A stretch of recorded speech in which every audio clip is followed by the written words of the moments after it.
इसके बाद प्रथापुत्र अर्जुन ने उन दोनों ही सेनाओं में स्थित ताऊ, चाचों को, दादों, परदादों को, गुरुओं को, मामाओं को, भाइयों को, पुत्रों को, पौत्रों को तथा मित्रों को, ससुरों को और सुहृदों को भी देखा। उन उपस्थित संपूर्ण बंधुओं को देखकर वे कुंती पुत्र अर्जुन अत्यंत करुणा से युक्त होकर शोक व्यक्त करते हुए यह वचन बोले, हे कृष्ण, युद्ध क्षेत्र में डटे हुए युद्ध के अभिलाषी इस स्वजन को देखकर मेरे अंग शिथिल हुए जा रहे हैं और मुख सूखा जा रहा है तथा मेरे शरीर में कंप एवं रोमांच हो रहा है। हाथ से गांडीव धनुष गिर रहा है और त्वचा भी बहुत जल रही है तथा मेरा मन भ्रमित सा हो रहा है, इसलिए मैं खड़ा रहने को भी समर्थ नहीं हूँ। हे केशव, मैं लक्षणों को भी विपरीत ही देख रहा हूँ तथा युद्ध में स्वजन समुदाय को मारकर कल्याण भी नहीं देखता। हे कृष्ण, मैं न तो विजय चाहता हूँ और न राज्य तथा सुखों को ही।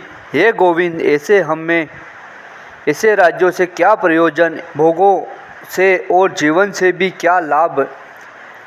हमें जिनके लिए राज्य, भोग और सुखादि अभीष्ट है, वे ही ये सब धन और जीवन की आशा को त्यागकर युद्ध में खड़े हैं।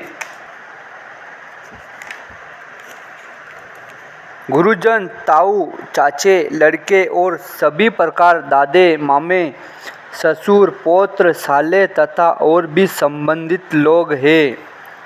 हे मधुसूदन, मुझे मारने पर भी अथवा तीनों लोकों के राज्य के लिए भी मैं इन सबको मारना नहीं चाहता, फिर भी पृथ्वी के लिए तो कहना ही क्या। हे जनार्दन, धृतराष्ट्र के पुत्रों को मारकर हमें क्या प्रसन्नता होगी। इन आतताइयों को मारकर तो हमें पाप ही लगेगा।